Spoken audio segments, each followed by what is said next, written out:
Hey, Mike. How's it going, Sean? Pretty good. It's Oktoberfest. Well, I think Oktoberfest is kind of over. Yeah, it's about a month ago. Yeah. We had this whole like crazy idea to do a bunch of Oktoberfest Märzen style beers in like one go, and then stuff came up. I ended up drinking them because Mike stupidly stored them in my fridge. I was asked to. Maybe I did that on purpose or subconsciously. But we had two left because luckily this one fell over in the back of the fridge, so I couldn't see it. So we have, this is actually one of my favorite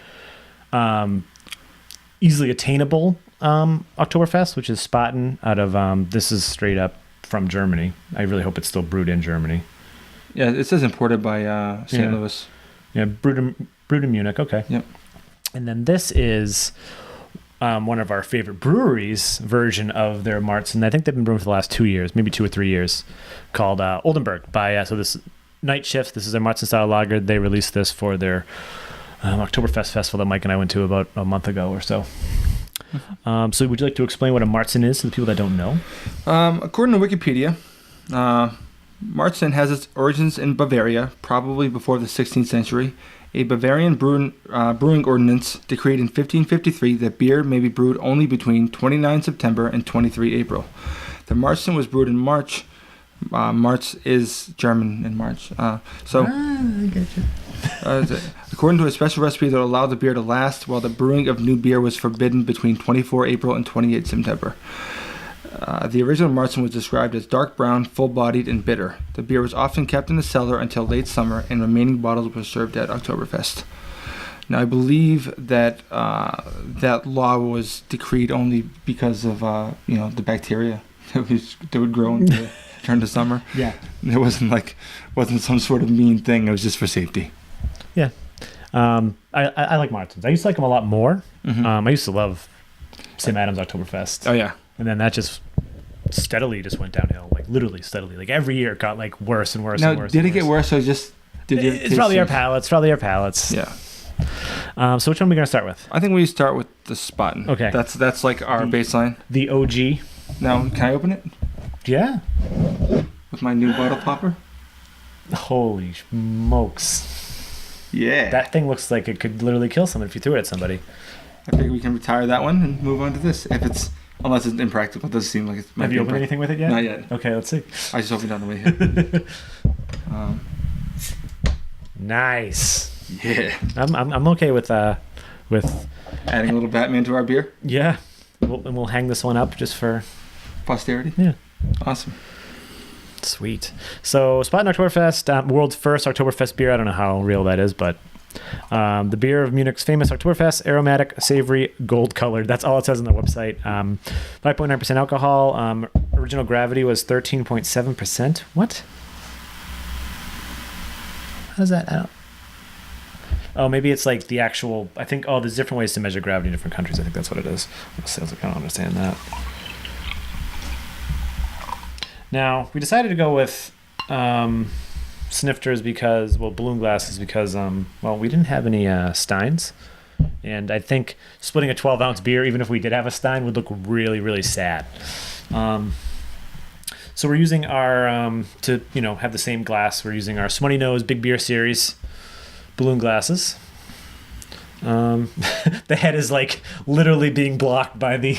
it's fine.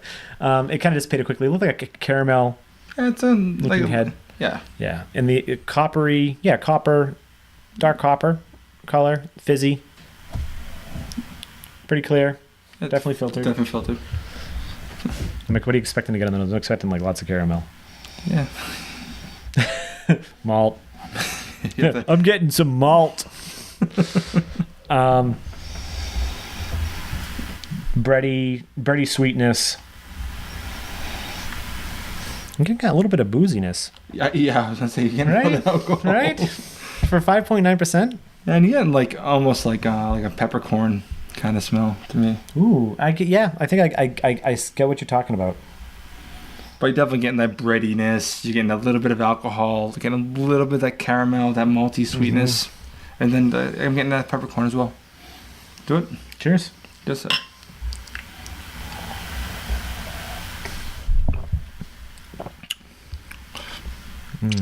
Yeah. It's like you get like almost like a dark caramel, dark bread, dark malt. Not too dark malt, but like Yeah, it's enough backbone to. Yeah, we're not doing that light floral fruity stuff that we usually have. And you're definitely getting more of like a booziness on the back almost. Yeah, you definitely get alcohol. More like a grainy boozy. Yeah, no, I'm. It's gonna sound weird, but okay, go ahead. Like almost has the aftertaste now. Don't shoot me. Of like a macro lager. Well, at the very back of my tongue, I get like that like Budweiser, that Bud simple, Light, corn-ish, simple. You know what I mean? Yeah, I don't think. I think I'm getting almost at the mouthfeel a little bit of that macro kind of lager a little bit. It's thinner than I remember, you know. Yeah. But and I just recently had this on draft in a giant stein, so I did it right, and it was. I remember it being good. I mean, it's just. This isn't bad. No, but it's just weird. I don't remember getting that aftertaste. Yeah, I'm liking this better than I remember. Yeah.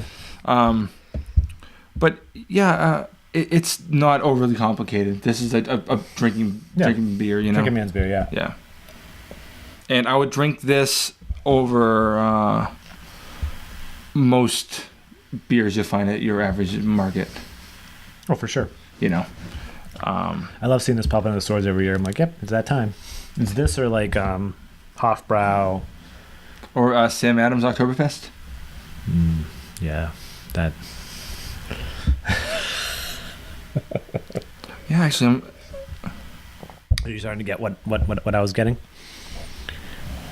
No, I think I'm actually enjoying the simplicity of this whole thing. Like, no, I do like that it's simple. It is a drinking beer.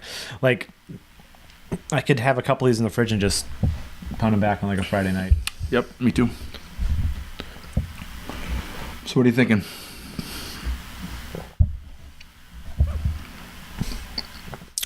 I'd go 3.5. Okay. I'd probably go 3.75 if it wasn't for that weird aftertaste I'm getting. I think I was gonna go closer to like a 3.25 to a 3. Oh, okay. But I think I could definitely go lower. Okay. I think I'm going about 3.25. Yeah. It's certainly it's certainly good. Yeah. It's just I feel like we're rating now on our palates versus the style, but there's only so many Oktoberfests that I actually like and appreciate nowadays. Yeah. And I guess giving it 3.25 isn't really saying much, even though it's one of my favorite ones. But I guess. Yeah, well, it's reliable. You know what I mean? It's a good beer. Like for a 6-pack, it's cheap. Yeah. Compared to a 4-pack of Oldenburg, which is going to be close. I think it was like $14. $14. Yep. That. But like you can put down 6 Spaten and they'll go right away. Oh yeah. And you won't be upset with yourself at all. So I think about 3.25 is where I would sit. So yeah, Nerdsense 3.25 for the Spaten Oktoberfest. Ready to move on to the Oldenburg? Yes, sir. So the Oldenburg is 5.7% ABV, and Night Shift's only description is a Märzen Oktoberfest style lager with a copper body and nutty, toasty caramel notes. Yeah, we had this at the brewery during Oktoberfest. Did we try to do a review and it just got washed out with the background noise? I think we either did this or the Kel. We did the Kel, and the Kel is on the YouTube page, so you guys can go check that out. And that was one that actually sounded good. There was a few that just they're not worth posting. So this one's a little coppery. It looks unfiltered. Yeah, or is that chill haze? One or the other. Yeah, it's definitely not as clear. Yeah, it's definitely. I think it's unfiltered. Yeah, maybe. Well, there's no visible sediment. Yeah. But yeah, definitely like a nice coppery burnt orange kind of thing going. Yeah, definitely burnt orange. Very nice though. Very pretty. I see the bubbles moving. Yeah, like almost like a khaki color head, a little lighter. The lacing's like, yeah. Yeah, it's like off-white. Yeah. Look on the nose. See, this is a much more full flavored beer. I'm getting a lot of like sweetness. Yeah, you're getting a lot of that like malty breadiness. Yep. I'm even getting a little bit like fruits almost like. Yep. You're getting those old world kind of hops too. I think that's maybe with that like sweetness or the juiciness that I'm getting, but it's not like crazy New England style juice, but it smells really good though, sir. Want to go for a taste? Yeah. Cool.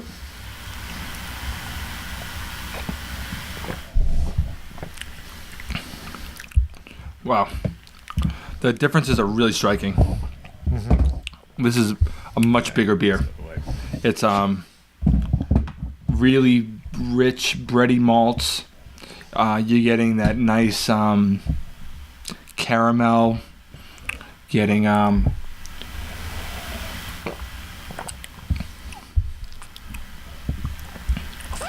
this like everything you said is spot on. I don't get as much on the nose with this that I got in the Spaten for sure. Like I get more on the flavor for this than I did on the Spaten, but I get more on the nose in the Spaten than I did for this. I think the nose on the Spaten was much. It wasn't as strong, but it was easy to pick the things out. Yeah, this is like much. It's much more. It's more substantial. Yeah, for sure. You know, and it almost tastes like a bigger beer, but it's not. The mouth feels a lot more. Not as thin as the Spaten. Yeah, I mean it's not because it's not like a. I wouldn't even say it's medium bodied. No, but it's definitely a much more substantial kind of feeling beer as you're sipping it. Yeah, I really do like it.